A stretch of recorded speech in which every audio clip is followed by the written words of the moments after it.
오늘 나훔서 끝내도록 합니다. 나훔서 3장입니다. 3장 1절 제가 봉독합니다. 화 있을진저 피성이여 그 속에서는 괴hul과 광포가 가득하며 늑탈이 떠나지 아니하는도다. 아멘. 나훔서는 이스라엘 백성들보다는 이방 나라들을 심판하는 그런 하나님의 심판주 되심과 또 하나님의 무서운 징계와 책망이 집중적으로 소개가 되고 있습니다. 그러한 주제들은 우리가 7대 교리와 관련해서 살펴보게 되면 종말론에 해당이 된다라고 말씀을 드렸습니다. 그러면 종말론에 대한 큰 교리적 소유리 문답과 웨스민스터 신앙고백에서 배웠던 교리 문답에서 배웠던 종말론의 그 중요한 기본 개념들이 또 잘 따라오셔야 됩니다. 작게는 사도신경에서 4가지 어떤 게 있죠?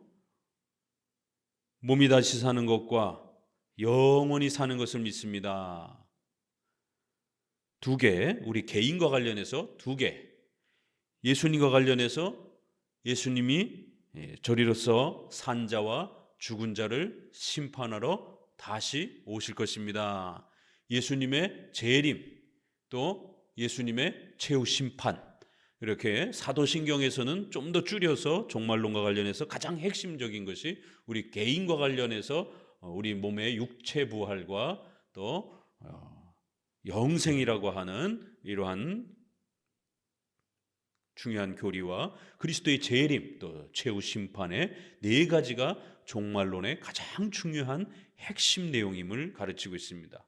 그러면 이 나훔서도 종말론에 대한 중요한 그 교리를 가르치고자 이렇게 아수르라고 하는 이방 나라를 심판하는 모습을 통해서 이 소중한 종말론의 핵심 교리들을 우리에게 세워주고자 하는 것입니다.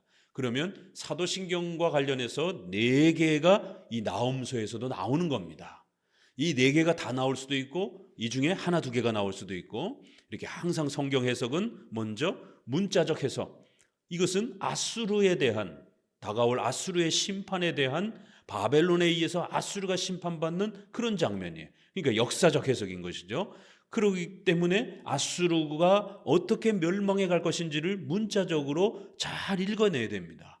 그래서 문자적인 해석, 역사적인 해석. 그렇지만 그것은 단순한 아수르를 설명하기 위한 건 아닙니다. 오늘 우리 시대에게는 아수르가 없으니까요.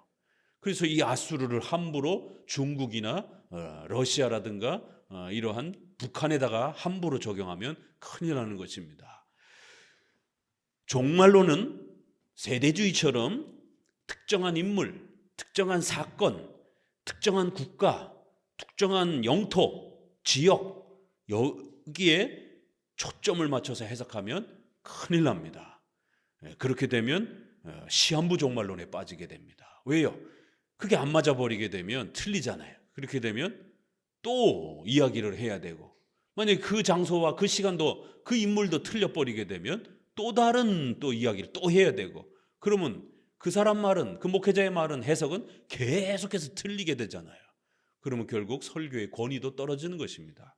세대주의자들은 자꾸만 이렇게 시간 중심으로, 극단적 문자 중심으로, 그리고 이렇게 특정한 장소, 사건에 맞춰서 해석하려고 합니다. 미래적 해석으로 지나치게 초점을 맞춰서 해석하는 것이에요. 그 미래적 해석도 이렇게 나훔서에 오늘 화 있을진저, 그래서 막 휙휙 채찍 소리 나고 막 이렇게 말이 달리고 어떤 특정한 전쟁 이야기가 나오잖아요.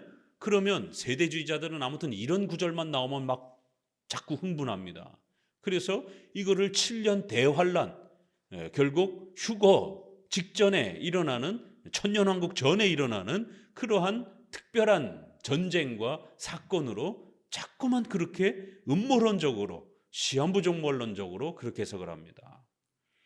이것은 나훔서는 종말론이라고 하는 커다란 주제를 갖고 있습니다. 그러면 종말론을 해석할 때는 항상 조심해야 되는 게 이 세대주의자들과 같은 이러한 극단적 문자와 극단적 시간 중심의 이러한 해석들입니다. 그래서 세대주의를 라고 이렇게 크게도 말하지만, 세대, 이것도 시간을 이렇게 한 대가 30년이잖아요. 그러니까 시간을 중심으로 해서 크게 덩어리로 보려고 자꾸 이렇게 하는 것이에요. 종말론에는 또 시한부 종말론, 휴거론, 이러한 재림, 7년 대환란, 천년왕국 이런 거를 자꾸 시간 중심으로 이렇게 해석합니다. 그래서 그들을 천년왕국을 중심으로 해서 재림을 강조하고 그러다 보니까 전천년주의자들이다 이렇게 표현을 합니다. 그래서 세대주의적 전천년주의자들이다라고도 이렇게 또 그들의 종말론 해석을, 교파 이름을 우리가 또 그렇게 명칭하기도 합니다. 그러나 개혁주의권 내에서, 보수권 내에서 존중받는 역사적 전천년은 시간 중심으로 해석하지만 그렇다고 또 세대주의처럼 너무 극단적으로 또 이렇게 해석하거나 또 다른 부분에 있어서 성경론, 기독론, 구원론 이런 부분을 막 파괴해 가면서까지 이렇게 극단적으로 시간 중심으로 해석하지는 않기 때문에 그래도 조금 존중하는 겁니다. 대표적으로 역사적 전천년 입장에서 종말론을, 요한계시록을 해석하시는 분은 박윤선 목사님입니다. 박흉룡 목사님도 그렇고, 우리가 한국에서 개혁주의 하는 사람들, 청교도 하는 사람들이 많이 좋아하는 존 맥아더 같은 경우도 그가 속해 있던, 그가 훈련받은 교파는 세대주의예요. 미국이나 우리나라에서 세대주의는 거반 이단으로 정제되어 있습니다. 그런데 여전히 존 맥아더는 자신의 그 세대주의적 그 과거에 그렇게 자라왔던 과정들을 훌륭하다 생각하면서 그 지나친 부분만 멀리하면서 자기는 온건한 세대주의자다라고 이렇게 표현을 해요. 그러나 우리 입장에서 봤을 때는 극단적 세대주의나 온건한 세대주의나 사실 별반 차이는 없어요. 그나마 그래도 존 맥아더는 성경론이라든가 구원론이라든가 이런 부분에서 그래도 복음주의적인 그러한 목소리를 내기 때문에 그나마 존중하는 것입니다. 그러나 존 맥아더는 여전히 세대주의 신학의 기초를 가지고 있는 분이에요. 그래서 항상 조심스럽게 읽어야 됩니다. 이번에 코로나 사태 때문에 한국의 사실은 보수주의권 내, 개혁주의권 내, 청교도권 내에서 그렇게 현장 예배를 고집하는 존 맥아더가 굉장히 마치 이렇게 영웅처럼 이렇게 아주 대표적인 롤 모델처럼 이렇게 소개가 되었고, 한국의 현장 예배를 강조할 때마다 존 맥아더가 미국 정부하고 싸우는 그러한 것이 굉장히 이렇게 회자되고, 그것이 마치 어떤 기준인 것처럼 이렇게 많이 소개된 그러한 또 면서 더 존 맥아더가 한국에는 굉장히 많이 이렇게 퍼졌습니다.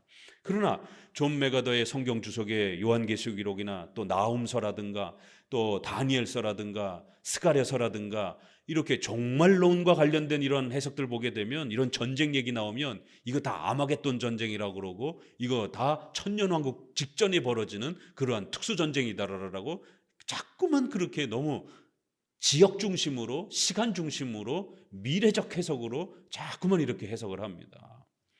여전히 세대주의의 그 틀을 못 벗어나고 있는 것이에요. 그러다 보니까 그러한 천년왕국적 관점에 있는 사람들은 어떤 태도가 강하냐면 이러한 음모론적 시각이 굉장히 강합니다. 지금 우리 정치 영역에서도 음모론적인 이 세계관에 빠져가지고 일상 상식적이고 합리적이고 이런 이성적인 판단을 못하는 분들 굉장히 많잖아요. 특별히 국의에 해당이 되는 분들이 이런 음모론에 너무 지나치게 빠져 있어서 참 안타까운 모습을 보게 됩니다. 황교안 씨 같은 경우도 참 훌륭한 분인데도 불구하고 이렇게 국의에 해당이 되는 그러한 종파에 속해 있는 그런 교회와 그런 목회자들의 영향을 받으면서 뭐 툭탁하면 음모론을 제시하면서 이렇게 지난 대선도 뭐 또 이번 또 이렇게 자기 당 그러한 대표를 뽑는 데 있어서도 또 음모론 얘기 나오고, 언제까지 음모론 얘기를 할 거예요 도대체.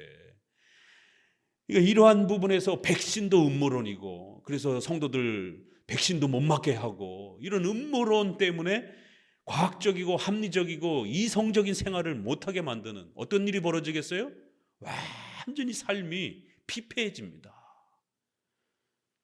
결국 극단적인 이원론주의에 이러한 삶을 표방하게 되고 현실의 삶을 부정하게 되는, 그러니까 시한부 종말론에 빠지게 되고 자꾸만 내세만 내다보게 되는, 그러니까 현실의 의식주와 관련돼서 가정, 국가, 직장, 사회 이런 부분들에 대해서 아주 음모론적인 시각으로 보다 보니까 다 더럽고 악하고 이런 것처럼 보여지게 되는, 그 음모론의 아주 최절정이 세대주의에서 나온, 그러니까 이제 세대주의 안에서도 이러한 극단 내 극단을 초극단을 취하는 그러한 형태들에 대해서 자기들도 부담을 갖는 거예요. 그래서 존 메가더도 그러한 극단적 세대주의에서 자기도 선을 긋고 나름대로 세대주의를 이렇게 구축하려고 하는 것입니다. 그 초극단의 세대주의자들은 결국 프리메이슨, 일루미나이트 뭐 이렇게 들어보셨어요?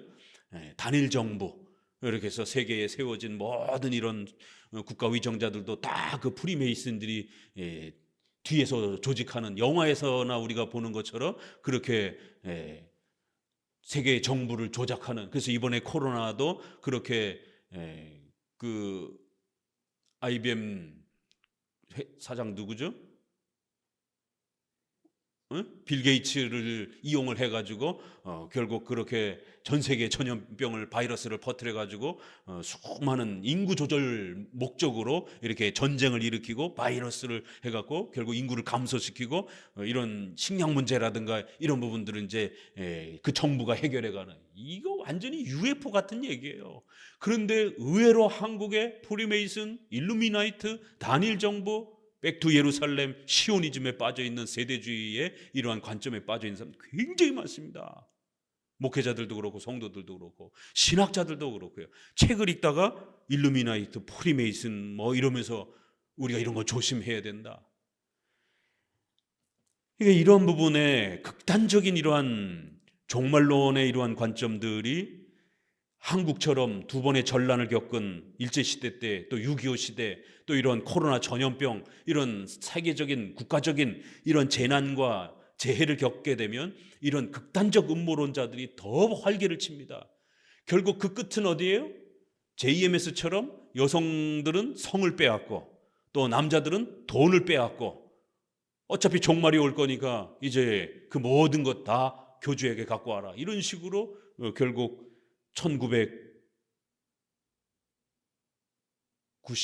1998년인가요? 다미선교회가 그렇게 휴거 온다라고 온 세상을 떠들썩 해놓고는 성도들한테 집 팔고 다 예금 팔아가지고 취소해서 교회에다 가지고 오라라고 해놓고는 그 헌금 뒤로 빼돌려서 달러로 바꿔가지고 그렇게 외국에다가 보관하다가 결국 외환 그 신고를 해야 되는데 일정 금액이 넘어가게 되면 그렇게 외환 밀 반출에 대한 그 죄목으로 그렇게 실형을 선고받은 것입니다. 악독한 것이죠. 자기도 믿지 않으면서 지는 휴거가 될지 않을 줄 알았기 때문에 그렇게 달러로 다 그렇게 쟁여놓고 아파트 사고 금덩어리 사놓고 이렇게 달러로 쟁여놓고 성도들 보고는 곧 천국 갈 때니까 돈 필요 없고 집 필요 없고, 정말 악독한 자들이 많고 그런 자들이 주로 사용하는 게 종말론입니다. 그래서 한번 음모론에 빠지면 이건 뭐 대화가 안 됩니다. 이성적으로 설득도 안 되고. 그래서 성경에서 이런 전쟁 얘기만 나오면 아주 막 흥분하면서 지금 러시아와 소련 전쟁이다 또 이런 식으로, 그 전까지는 또 대한민국 전쟁이다, 또 베트남 전쟁이었다, 또 그 전까지는 또 2차 대전이었다. 2차 대전 때도 세계대전이 일어났기 때문에 요 시기 1940년 전으로 해서 1900년 초에 아주사 LA 거리에서 오순절파가 일어났지 않습니까? 그래서 막 기도하다가 막 쓰러지고 막 하나님이 계시 주셨다 그래가지고는 종말 날짜 막 예언하고, 우리나라 다미선교에서 하방이 그 중학교애가 갑자기 막 쓰러져가지고는 막 하나님이 종말 날짜를 알려줬다 그러고, 그래서 중학생 애를 갖다가 선지자로 앉혀놓고는 매번 예배 때마다 하나님이 오늘은 우리에게 무슨 예언을 해주셨니? 이제 한번 예언을 해보라라고. 그럼 애가 막 그러다가 이게 완전 무당이죠 이게.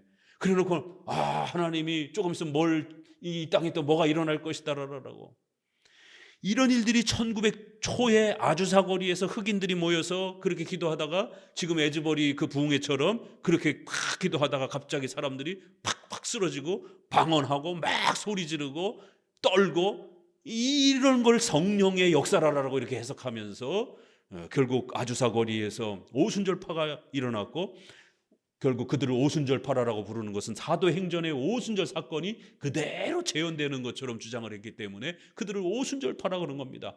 우리 장로교는 절대로 그런 사도적 은사, 사도적 직분이 오늘날 연속되지 않는다라고, 단회적인 것이다라고 2000년 동안 해석해 온 거예요. 그러니까 그러한 현상들은 건강한 성령운동이 아니다라고 우리 보수 기독교, 개혁주의 기독교는 전부 비판한 겁니다. 결국 그 사람들이 예언받고 또 휴거 날짜 계산하고 이러면서 1차 세계대전 터졌죠. 2차 세계대전 터졌죠. 그러니까 그런 자연재해와 질병, 스페인 독감으로 막 전 세계 엄청난 사람들이 그 1차 세계대전 이후에 죽어나가고, 지금 우리랑 거의 비슷합니다. 분위기가 3년 가까이 코로나 때문에 수많은 사람들이 죽어나가고 세계가 올스톱되고, 그런데다가 갑자기 푸틴이 그렇게 우크라이나를 침략을 하면서 서구 열강이 다시 또 전쟁의 냉전으로 돌입하는, 그러니까 음모론자들이 또 다시 목소리를 내는 거예요. 그래서 유튜브에 그 뭐 박혁인가 김현혁인가 젊은 애가 또 20대 30대 애가 갑자기 하나님이 자기에게 그렇게 종말에 사인을 주셨다라고 그러면서 막 성도들 예언해 준다라고 그러고, 또 몇 날 며칠 또 무슨 일이 있을 것이다라고 막 이렇게 예언자 흉내 내면서 그렇게 예언해 준다라고 그러면서 돈 받고, 또 얼마 전에는 무슨 홍여자 전사가 그렇게, 그 여전사는 땅굴 전도사로 하나님이 왜 땅굴만 그렇게 예언을 해주시는지, 이게 참 이거 정신 차리고 보면 이게 얼마나 웃기는 얘기들이에요.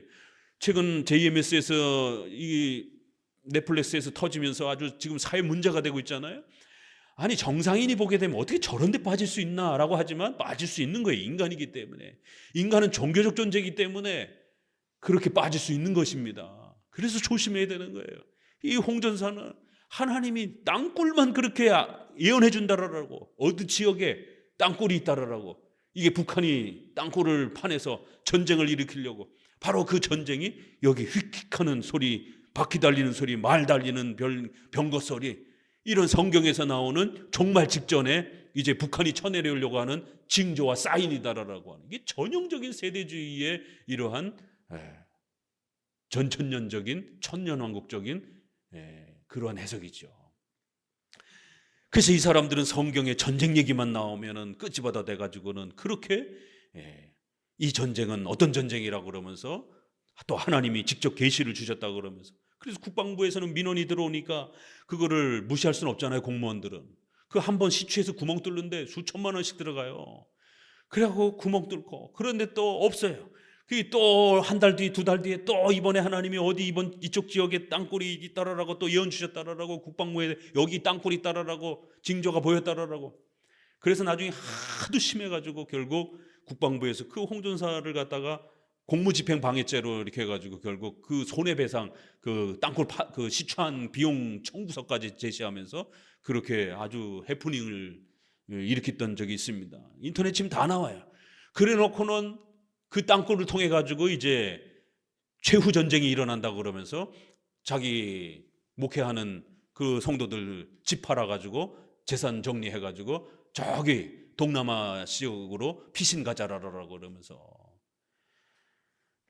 이런 어처구니 없는 일들이 이 종말론 부분만 다뤄지게 되면 한국 교회 안에 정말 성도들이 다 바보가 된 것처럼 정말 거짓말 같은 그런 얼토당토한 얘기들에 마음을 빼앗기고 돈을 빼앗기고 자신의 삶을 빼앗기는 이런 참 안타까운 모습들을 보게 됩니다. 오늘 3장은 이제 아수르가 멸망해가는 그 마지막 전쟁의 그 한복판의 모습을 이렇게 역사적인 예언의 관점에서 이렇게 소개해주고 있기 때문에 이제 우리가 더더욱 이 종말론의 이러한 부분들의 해석에 있어서 역사 속에 끊임없이 괴롭혀왔던 이 세대주의적인 이러한 천년주의적 그런 해석을 항상 조심해야 됩니다.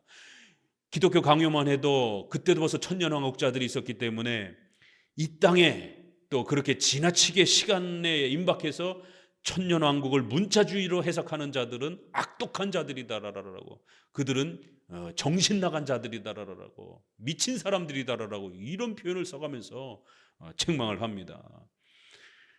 왜요? 그 사람들이 결국에는 그런 전쟁을 자신들의 시대에다가 적용하면서 국가를 막 전복하고 막 내란을 일으키고 막 이랬기 때문에, 그래서 그거를 잡는다라고, 내란을 못하게 막는다라고 결국 프란시스 왕이라든가 각 지역의 영주들이 교회 십자가만 달려있는 거 보면 전부 다 군인들 보내가가지고는 예배 드리는 데를 쑥대밭으로 만들고 다 잡아다가 감옥에 가두고, 그래서 칼빈의 제자들도 그렇고 개혁교회 성도들과 목회자들이 감옥에 갇히고 죽임을 당하는, 그래서 기독교 강요를 쓴 겁니다. 그래서 기독교 강요 서문에 우리는 저 미친 사람들처럼 왕을 시해하거나 나라의 질서를 어지럽히거나 그런 자들이 아닙니다. 우리 로마서 13장에 입각해서 왕은 하나님이 세우신다라고 하는 이런 국가론을 가지고 있기 때문에 절대로 우리는 그런 자들이 아닙니다. 왕이시여 부디 올바른 분별력을 가지시고 저 유사 사이비 기독교인들과 정통 기독교인들을 잘 구별해서, 정통 기독교인들은 당신네 나라의 가장 훌륭한 시민입니다. 당신의 나라와 왕권을 존중하고 목숨 바쳐 또 희생하고 하나님께 이 나라와 왕이 건강하고 잘 안녕할 수 있도록 그렇게 희생하고 기도하는 건강한 시민들입니다. 우리와 저들은 다른 사람들입니다. 왕의 침실에까지 왕을 죽여라 막 이런 그 찌라시 같은 게 막 그 제세례파들에 의해서 막 붙고 그랬기 때문에, 곧 멸망이 오기 때문에 이 프란시스 왕은 적그리스도라라고 막 이런 식으로 그 왕의 침실에 이제 그 찌라시가 붙은 거를 보고는 대노해가지고는 그냥 기독교인 기자만 들어가면은 다 잡아들이라라 그래서, 이런 일들이 지금도 반복되잖아요. 여전히 백신 맞지 말라라고. 저는 나중에 어느 정도 정리가 되면 또 신학자이기 때문에 반드시 이번 코로나 사태에 무리를 일으킨 그 신학자들과 또 그 의사들에 대해서, 크리스찬 의사들에 대해서 분명히 글로다가 비판할 것이고 물을 것입니다. 책임을. 백신 맞으면 2년 안에 죽는다라고 그렇게 협박했던 그런 의사들, 그래서 현미경으로 들여다봤더니만 그 백신 안에 무슨 동그란 그런 디스크판이 있다라고 그러면서 아주 그냥 전국의 TV 앞에 나와가지고 그렇게 온갖 공포를 조장했던 이 사람들에 대해서 반드시 책임을 물어야 되고, 과연 그러한 그 실험에 대한 후속 조치가 어떻게 됐는지에 대해서, 그래서 수많은 사람들이 백신 맞으면 2년 안에 죽는다라고 하는 백신 음모론적인 그러한 극단적인, 의사도 음모론에 빠지면 답이 없는 거예요. 과학자들도 음모론에 빠지면 이런 세대주의, 왜요? 그들도 신자니까. 그렇기 때문에 멀쩡하던 의사, 변호사, 이러한 과학자들이 신자만 되면, 세대주의 신앙에 빠지면 이런 바보와 같은 모습을 보인단 말이에요. 의료는 의료적 관점에서 접근을 하고 과학은 과학적 접근에서 접근을 하면서 이렇게 우리가 이성적이고 합리적인 그러한 판단 아래에서 그렇게 접근을 해야지. 그래서 제가 그때 당시에도 칼럼을 잠깐 쓰면서, 우리나라의 진보 정부가 다스리고 있기 때문에 그들의 방역 정책에 의해서, 의료 정책에 의해서 백신이 나오고 있기 때문에, 공급되고 있기 때문에 약간 불안한 것에 대한, 보수 우파적인 그러한 신자들이 불안한 것에 대해서는 이해는 한다. 그렇지만 이 백신이 화이자 거잖아요. 우리나라 것도 아니고 모더나 거잖아요. 미국 거잖아요. 전 세계 사람들이 맞고 있지 않습니까? 우리나라 정부는 못 믿었다 할지라도 지금 이 백신을 통해서 전 세계 사람들이 공급을 받고 있고, 물론 급하게 나왔기 때문에 부작용이 있을 수 있습니다. 어느 백신이나 다 부작용이 있는 거고, 이 백신은 또 급히 나왔기 때문에 조금 더 부작용이 있을 수밖에 없는 것이고, 그렇지만 안 맞았을 때의 위험한 것과 맞았을 때의 그 위험을 비율로 따져서 결국 선택할 수밖에 없는 과학적 선택, 이성적 선택, 또 자기 몸의 어떤 컨디션이라든가 알레르기라든가 또 어떤 기저질환이 있는 사람의 어떤 또 상황을 살펴야 되는 거고, 이렇게 과학적이고 의학적이고 합리적으로 선택을 해야지. 우리가 싫어하는 진보 정보가 의료 시스템을 관리하고 있다는 그 이유 하나 때문에 결국 더더욱 극단적 이런 우파 계열에 있는 분들이 백신에 대한 거부감을 결국 나타내면서 이 위험한 때에 진보에 있는 사람들은, 진보 교회를 다녔던 신자들은, 진보적 성향을 갖고 있던 신자들은 정부 정책에 옹호하기 위해서라도 일찌감치 다 백신 맞았죠. 누가 제일 위험에 처해 있었느냐 하면 보수 우파적인 그러한 신앙관을 가진 교회와 성도들이 가장 위험에 처했던 시기였습니다. 그래서 제가 조직신학자로서, 더더욱 개혁주의 신학자로서, 또 정치적으로 보수 우파적 성향을 갖고 있기 때문에 더더욱 칼럼을 쓰면서 백신 맞으라라고, 자기 건강 상태에 따라서 정 못 맞는 사람 어쩔 수는 없지만 그렇지 않은 사람들은 백신 맞으라라고, 그러다가 백신 코로나 걸려가지고 생명을 잃는 것보다 백신 맞으라라고, 저도 우파이기 때문에, 저도 우파적 신학자이기 때문에 맞아도 된다라고, 절대로 이것은 하나님 앞에서 성경을 가지고 해석했을 때 절대로 하나님의 그러한 책망이나 또 사탄의 무슨 그런 장난이나 그런 거 아니니까 안심하고 맞으시라라고. 왜요? 이건 신학적으로 해석을 해줘야 될 문제이기 때문에. 성경 해석이 잘못되면 이렇게 성도들의 목숨이 왔다 갔다 합니다. 이러한 종말론에 대한 본문이 나올 때마다 항상 긴장하셔야 되고, 가장 조심해야 될 우리의 또 그러한 신앙적 적의 입장인 세대주의적 종말론의 이러한 해석이 스며들지 못하도록 더더욱 조심하면서 그들의 음모론적인, 시한부 종말론적인, 휴거론적인 이러한 그 공포와 해석들이 우리에게 영향 끼치지 못하도록, 그래서 우리의 의식주와 우리의 삶을 파괴하지 못하도록 정신 바짝 차리고 그렇게 우리의 해석을, 건강한 우리 장로교의 종말론적인 해석을 지켜가셔야 됩니다. 저도 백신 2번이나 맞았습니다. 여기 3번 맞으신 분도 계셔요. 2년 지났지만 아직도 죽지 않고 멀쩡합니다. 안심하셔도 돼요. 이런 어처구니 없는 그러한 해석이 2023년에도 여전히 이렇게 존재하고 있는 거예요. 세대주의가 아주 판을 쳤던 60년대, 70년대뿐만 아니라 지금도 여전히 기세 등등하고, 2014년 부산 백스코에 갔을 때도 그렇게 베리칩 666, 이번엔 또 그 666을 갖다가 백신에다가 그렇게 또 해석을 해가지고는, 옛날에는 그렇게 바코드라고 그랬다가 또 컴퓨터 디스켓이라든가 컴퓨터 칩이 또 이렇게 발달이 되니까 이제는 이제 베리칩이라 그랬다가 또 이제 그것도 시들해지니까 이제는 또 백신이라고 그러고, 계속 틀리잖아요. 이게 거짓말인 겁니다, 이거는. 그리고는 그 거짓말로 돈벌이를 하는 것이에요, 결국. 수많은 종말 날짜, 휴가 날짜 계산했던 사람들 다 어디 갔습니까? 여호와 증인들도 종말 날짜 계산하면서 시작됐던 종파이고, 안식 제7일 안식교입니다. 그들도 종말 날짜 계산하면서 시작이 되었던 큰 틀에서는 다 세대주의 계열이에요. 다 몰몬교도 마찬가지입니다. 이렇게 다 결국 이 세대주의의 영향력이 어마어마합니다. 그러니까 구원론과 이런 쪽에는 알미니안주의의 신인 협력주의가 수백 년 동안을 지배하고 있다라면, 이 종말론 계열에서는 다비와 스코필드와 같은 1800년 중심대의 세대주의 성경 주석을 써내면서 스타가 됐던 이런 사람들, 그리고는 그 다음이 온건하지만 존 메가더인 겁니다. 그래서 존 메가더는 어때요? 그의 현실 해석이 굉장히 부정적이잖아요. 그러니까 그가 현장 예배를 고집하는 거는 올바른 성경적 예배관에 입각해서 현장 예배를 고집한 것이 아니라 그의 종말론적인 그 임박한 내세적 임박한 종말론의 시각 속에서 현 사회와 국가와 이러한 의식주를 아주 부정적으로 보는 그러한 세계관과 신앙관에서 나오는 거기 때문에 그러한 정부에 대한 태도와 이런 또 사회적인 시스템에 대해서 또 의료 시스템이라든가 이런 부분에 대해서 굉장히 부정적으로 보는, 그거를 더럽고 악하게 보는 전형적인 금욕주의와 이원론주의의 체계를 갖고 있는 것입니다.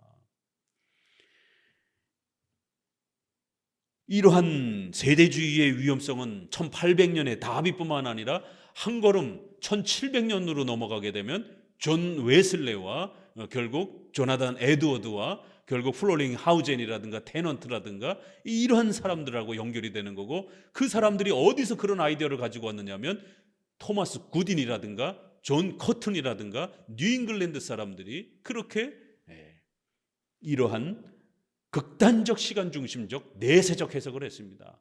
그래서 제가 몇 번 글도 발표를 했습니다.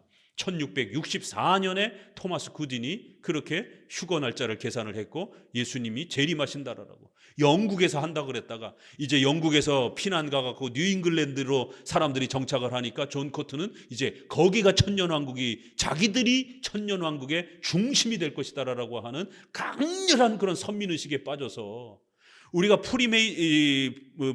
메이플라워라고 하는 그러한 청교도의 미국 이민의 이러한 부분에 좋은 면으로 이렇게 칭찬되어지는 그런 면도 있지만 청교도들의 그 과격한 그 선민의식 사상, 자기들만이 우월한 그러한 유일한 그러한 신자다라고 하는, 그래서 연약한 성도들을 다 배타적으로 이렇게 보는, 오늘날도 마찬가지잖아요.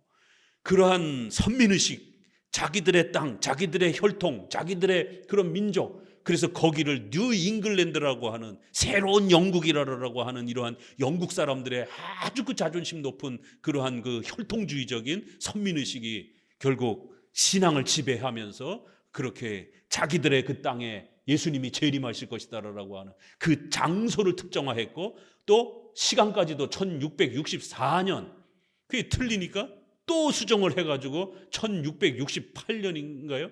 결국 1670년, 80년 존 오웬이나 토마스 굿인이 다 그때 돌아가십니다.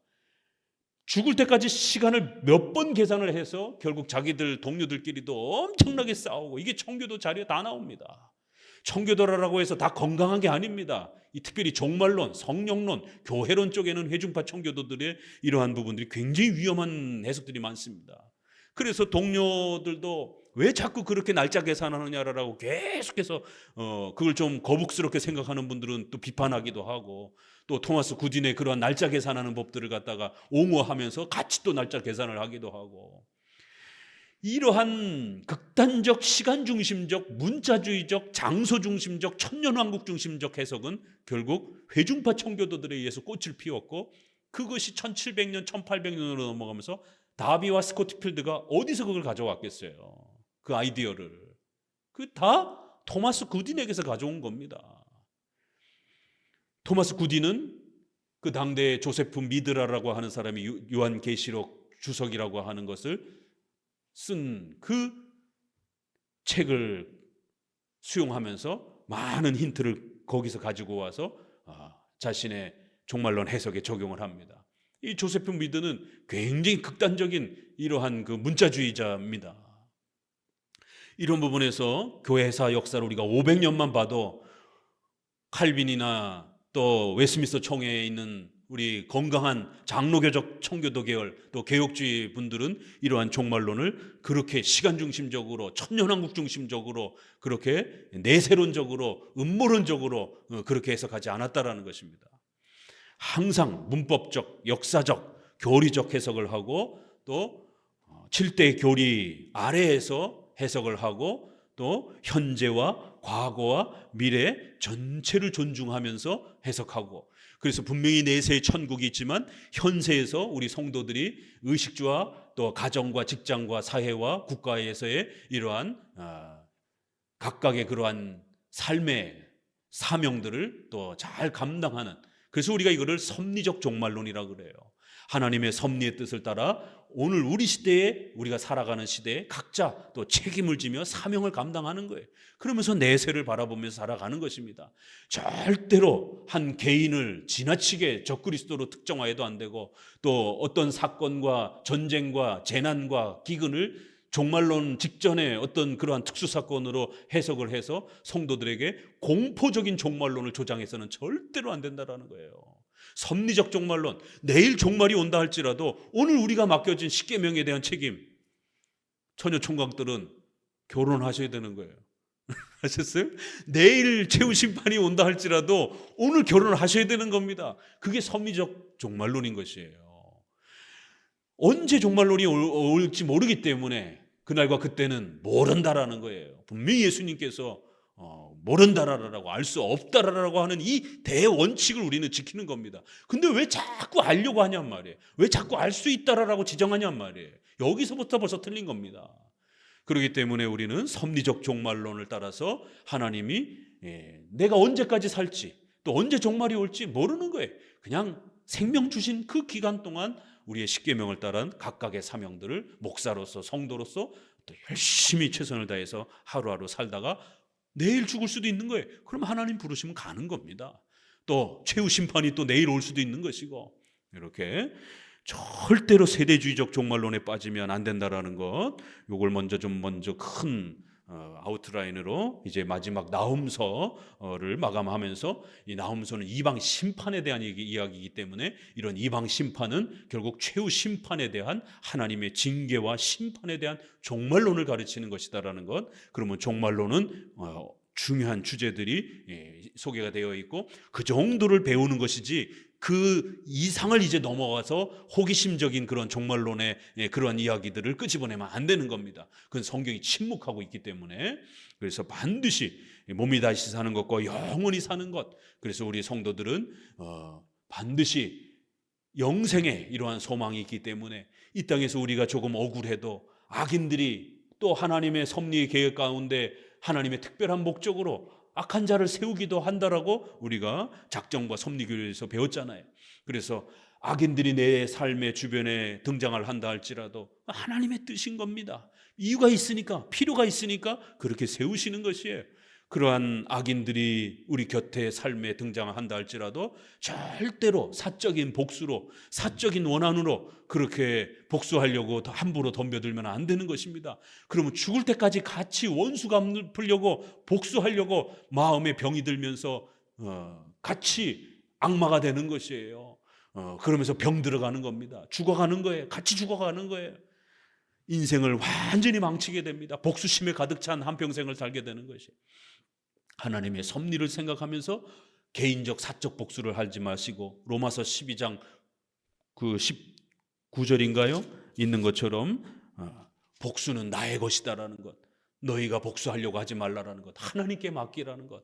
그러면 하나님이 때가 돼서 악한 자에 대해서 반드시 이 땅에서도 벌을 내릴 것이고, 또 최후 심판에서, 이 땅에서 아니라면 최후 심판 때에 반드시 벌하실 것이다라는 것, 그러한 하나님의 심판을 의지하면서 오늘을 살아가라는 것이에요.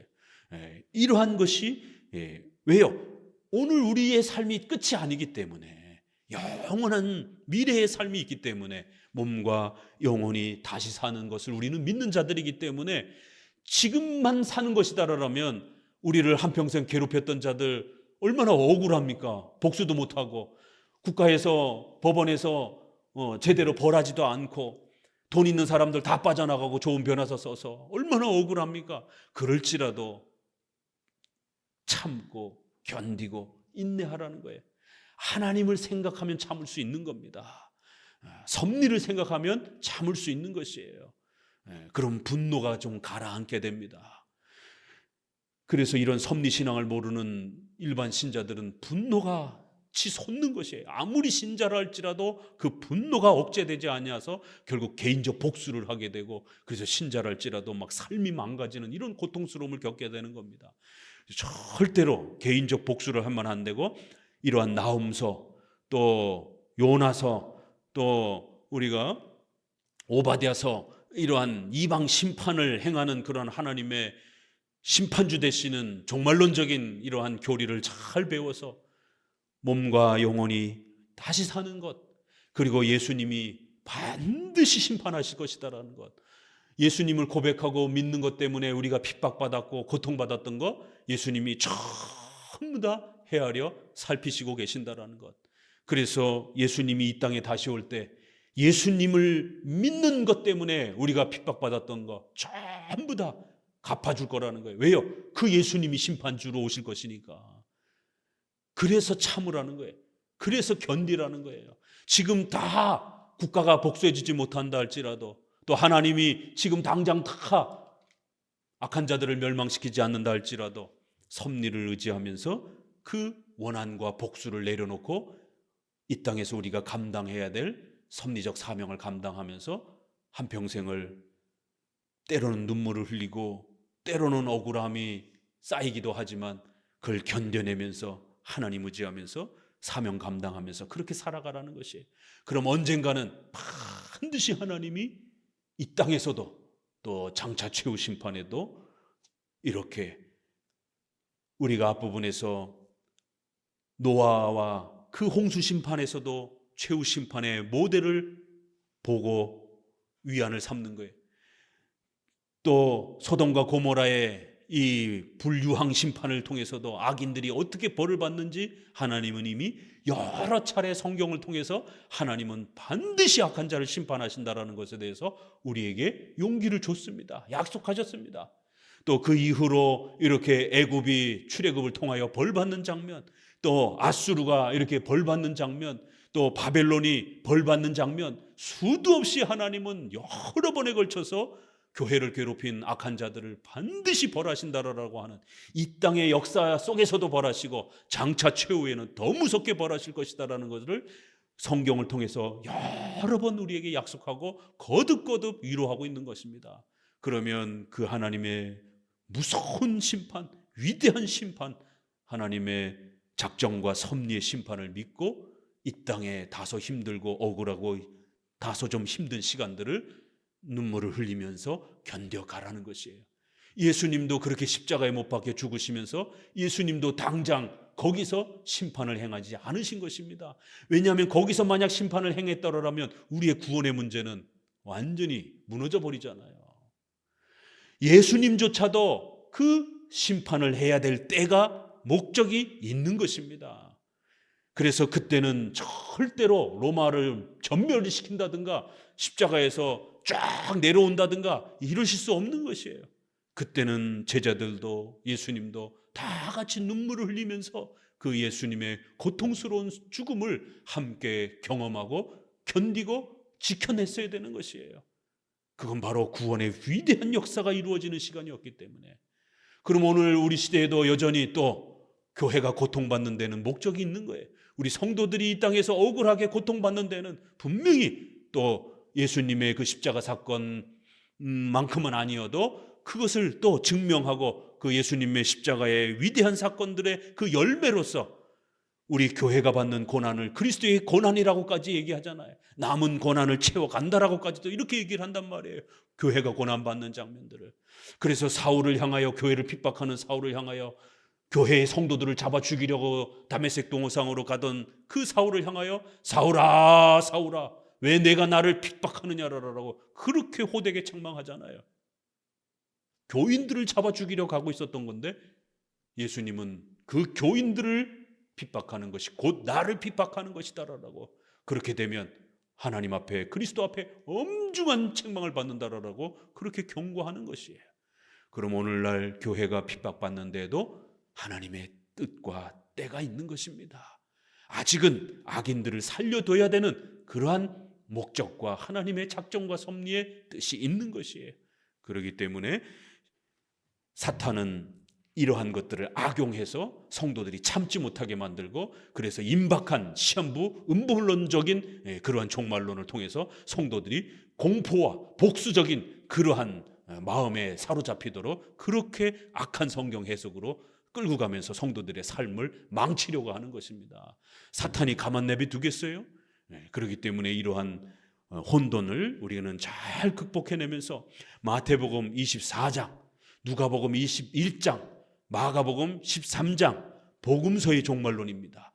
마태복음 24장에도 전쟁과 또 기근과 재난과 이런 것들이, 환난과 이런 것들이 가득할 때지만 아직은 최후가 아니라 이제 시작일 뿐이다 라고 이렇게 말씀하시는 것이에요. 그래서 예수님도 끊임없이 전쟁에 대해서 말씀하셨고, 요한계시록도 아마겟돈 전쟁이 나오고, 또 곡과 마곡의 전쟁이 나오고, 또 에스겔에도 37장 38장에도 38장 39장에도 또 곡과 마곡의 전쟁이 나오고, 다니엘서에도 보니까 또 10장에 큰 전쟁이다라고 또 이렇게 소개를 하잖아요. 그리고 11장에는 북쪽과 남쪽이 큰 전쟁을 또 하기도 하고, 그러니까 이러한 수많은 성경에서 나오는 전쟁을 이렇게 특정화하고 문자화하고 시간에다 맞춰가지고 지나치게 특정화하게 되면 큰일 납니다. 그렇게 되면 그게 안 맞았을 때에 성경 해석에 오류가 발생이 되면서 엄청난 혼돈에 빠지게 되는 거예요.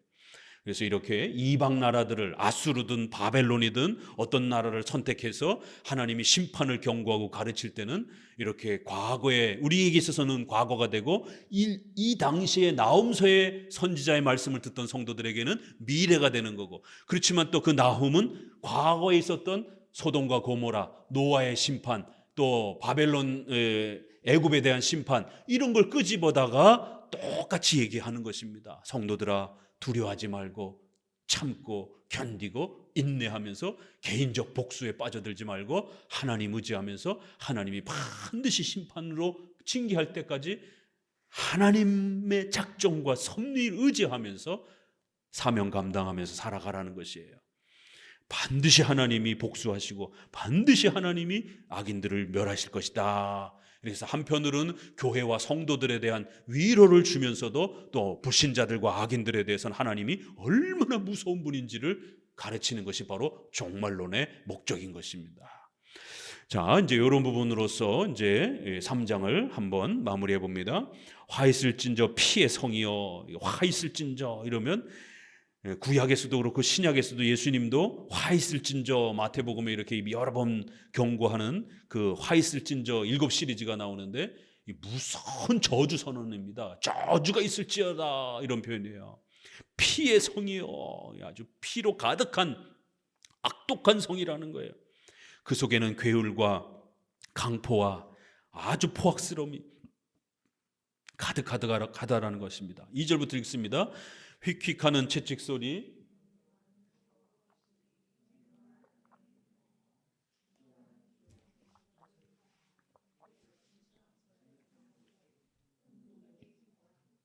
무수한 시체여 사람이 그 시체에 걸려 넘어지니 이는 마술의 주인된 아르따운 기생이 음행을 많이 함을 인함이라. 그가 그 음행으로 열국을 미혹하고 그 마술로 여러 족속을 미혹하느니라. 만군의 여호와의 말씀에 내가 내 대적이 되어서 내 치마를 걷어쳐 내 얼굴에 이르게 하고 내 벌거벗은 것을 열국에 보이며 내 부끄러운 것을 열방에 보일 것이요 내가 또 가증하고 더러운 것을 내 위에 던져 능욕하여 너로 구경거리가 되게 하리니 그때 너를 보는 자가 다 내게서 도망하며 이르기를 니느웨가 황무하였도다. 누가 위하여 애곡하며 내가 어디서 너를 위로할 자를 구하리요 하리라 하시도다.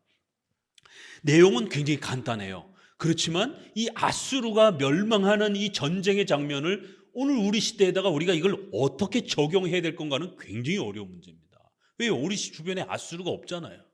그럼 이 아수르를 누구라고 적용할 겁니까? 그럴 때 이제 세대주의자들은 이거를 극단적으로, 시간적으로, 문자적으로, 내세 중심적으로, 천년왕국 중심적으로 그렇게 이 전쟁을 해석한다는 것이에요.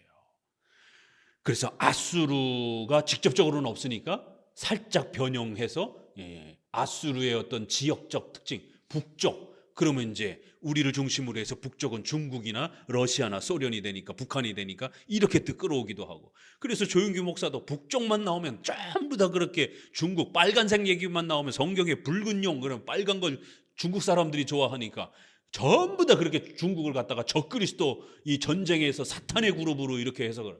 우리 성도 중에서도 우리 한족, 순수 한족인 우리 자매님 계시잖아요. 이 설교 들으면 얼마나 서운하겠어요.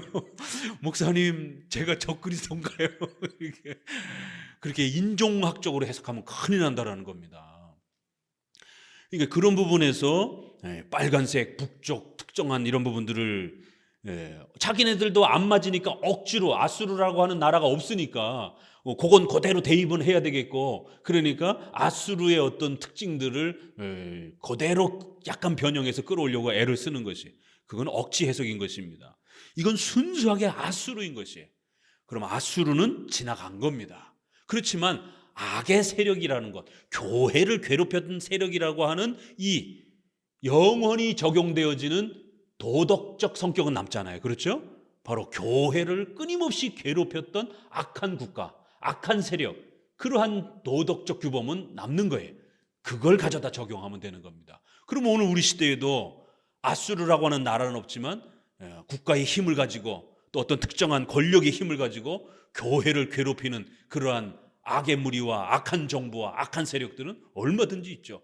그러면 북한도 적용될 수도 있고 중국도 적용될 수도 있고 이슬람 이란이라든가 이런 데도 적용될 수도 있고 얼마든지 다 적용될 수 있는 거예요.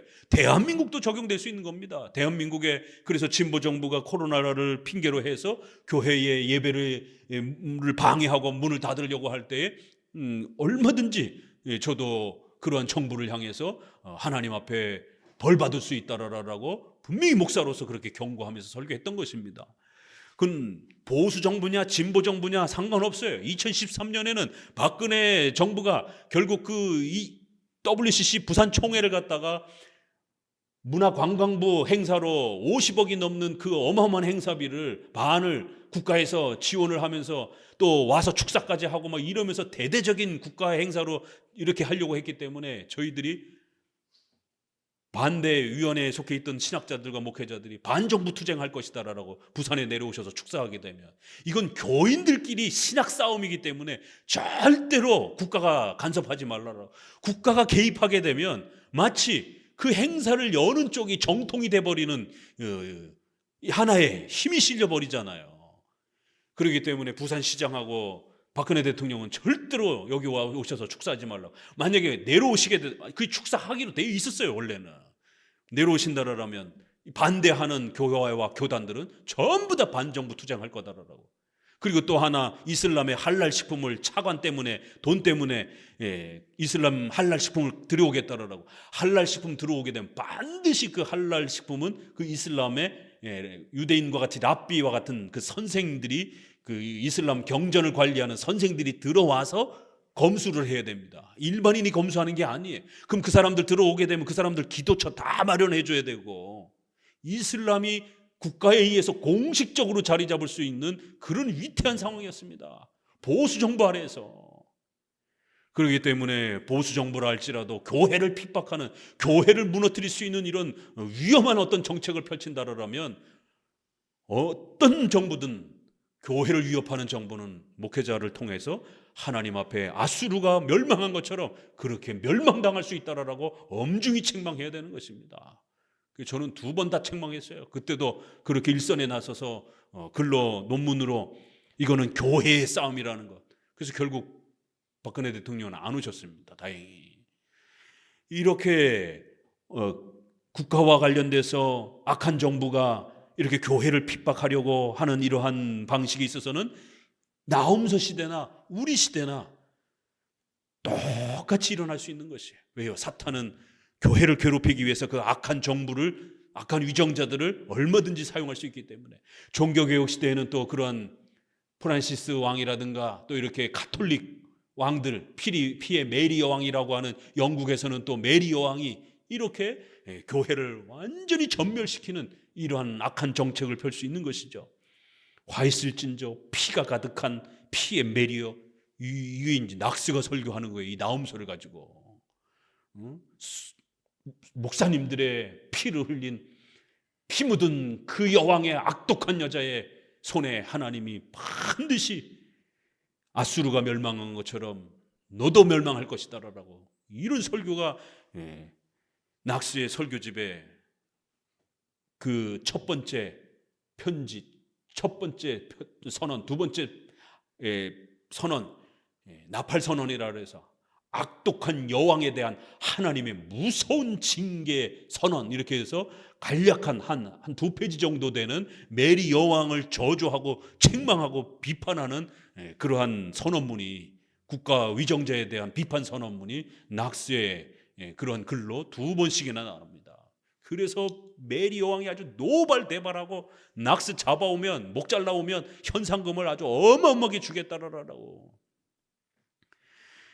이럴 때 낙스의 구약 설교들을 보게 되면 그 설교들이 다 남아 있어요. 제 석사 논문이 스코틀랜드 제2치리서와 웨스트민스터 정치모범의 이러한 그 관계를 연구해서 쓴 것입니다. 그래서 스코틀랜드의 이러한 그 역사를 추적하면서 또 그러한 그 교회 헌법 정치 치리서를 어떻게 만들었는지를 또 이렇게 분석하기도 했습니다.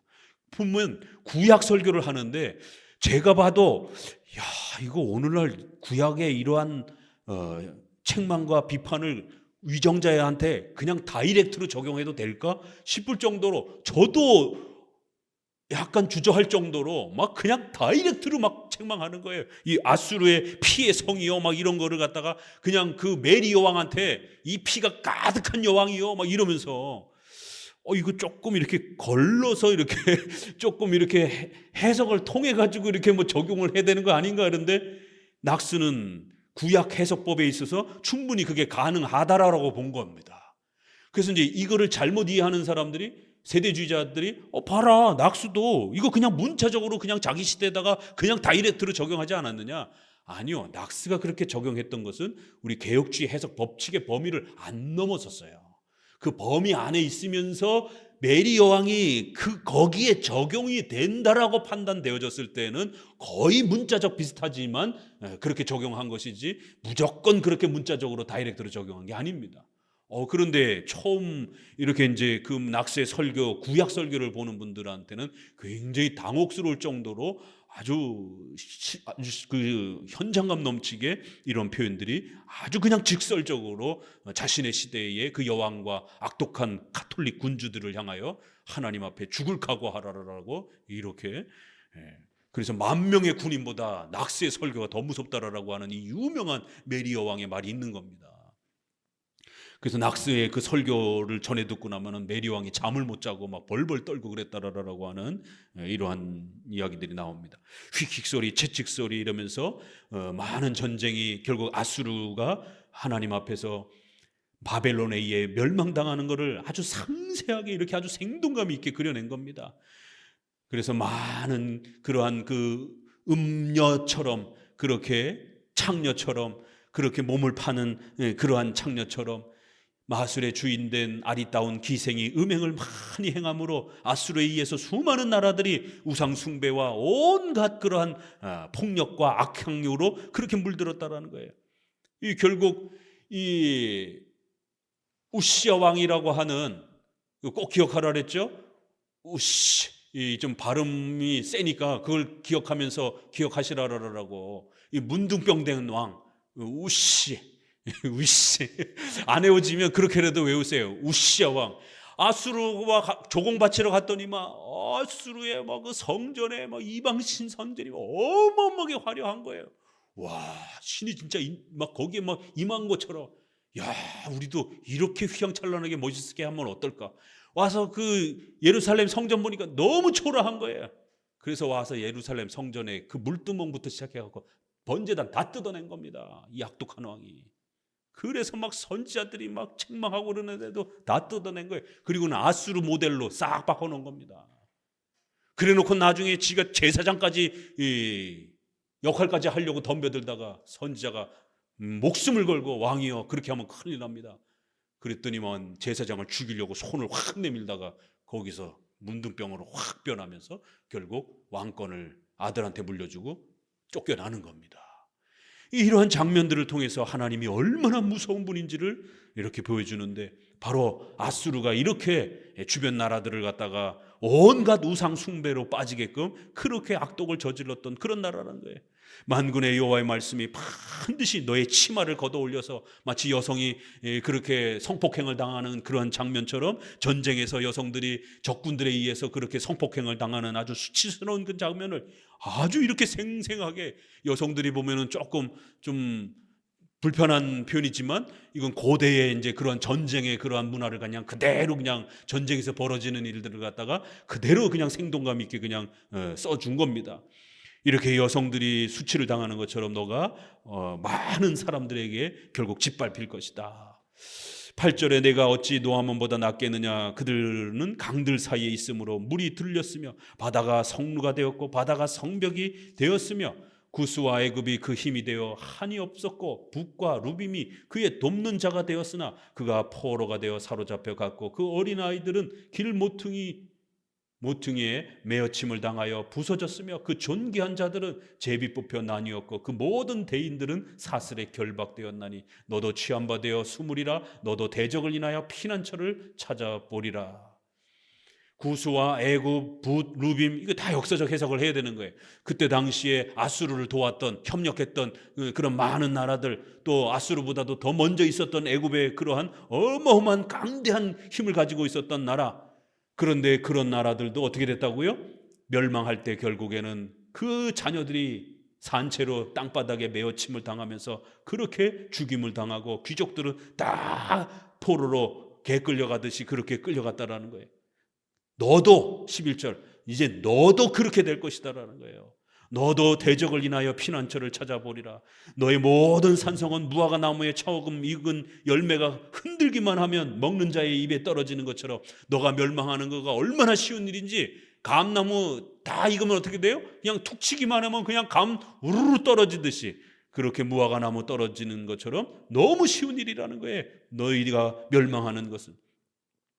너희도 그렇게 상대방을 공격할 때, 이스라엘을 공격할 때 잔혹하게 이렇게 행했던 이 모든 일들이 너도 똑같이 그렇게 당할 거라는 겁니다. 13절 너희 중 장정들은 여인 같고 너희 땅 성문들은 너희 대적 앞에 넓게 열리고 빗장들은 불에 타도다. 너는 물을 길어 에워싸일 것을 예비하며 너희 산성들을 견고케 하며 진흙에 들어가서 흙을 밟아 벽돌 가마를 수리하라. 성을 잘 정비해 보라는 것이에요. 그러나 너희 군사들은 여인들처럼 아무런 힘도 쓰지 못하고 아무런 전쟁에 그런 용기도 내지 못할 거라는 거예요. 15절 거기서 불이 너를 삼키며 칼이 너를 베기를 느시 먹는 것 같이 하리라. 내가 늑같이 스스로 많게 할지어다. 내가 메뚜기같이 스스로 많게 해보라는 거예요. 그래 어디 많이 군사를 모집해보라는 거예요. 16절 내가 내 상고를 하늘의 별보다 많게 하였으나 황충이 날개를 펴서 날아감과 같고 메뚜기 우리 사람이 지나가면 어때요? 소리 듣고 휙 사라져 버리잖아요. 그렇게 많이 준비해 보라는 거예요. 그러니까 이제 이런 부분들은 우리가 항상 문학적인 그런 또 역사적 이 문법적 해석을 해야 되는 거죠. 비유적 또 이런 상징적 이런 문법적 이런 기술들이 문학적 기법들이 들어간 것이죠. 그래서 군인들을 메뚜기에다 비유를 해갖고 소리만 들어도 딱 금방 도망가는 것처럼 너희가 모집했던 그 군인들은 순식간에 곤충들이 날아가는 것처럼 그렇게 전부 다 도망갈 것이다라는 거예요. 17절 너의 방패는 메뚜기 같고 너의 대장은 큰 메뚜기 떼가 추운 날에 울타리에 깃들였다가 해가 뜨면 날아간 것 같으니 그 있는 곳을 알 수 없도다. 순식간에 사라지는 이 곤충들처럼 그렇게 다 없어질 것이다라는 거예요. 18절 아수르 왕이여 내 목자가 자고 내 귀족은 누워 쉬며 내 백성은 산들에 흩어지나 그들을 모을 사람이 없도다. 너의 다친 것은 고칠 수 없고 내 상처는 중하도다. 내 소식을 듣는 자가 다 너를 인하여 손뼉을 치나니 이는 내 악행을 늘 받지 않는 자가 없음이 아니냐. 이러면서 계속해서 그 아수르의 군대들이 전부 흩어졌고 그들을 모으려고 쳐도 다시 모아지지도 않고 그리고 너한테 짓밟혔던 자들이 이제 너희가 멸망한다는 소식을 듣고 박수를 치게 될 것이다라는 거예요. 왜? 하도 괴롭힘을 당했기 때문에 너희가 이제 멸망한다는 소식 듣고 기뻐서 그들이 박수를 치게 되는 날이 올 것이다라는 것이. 이렇게 나홈서는 반드시 아수르는 죽을 것이다 이렇게 끝을 내요.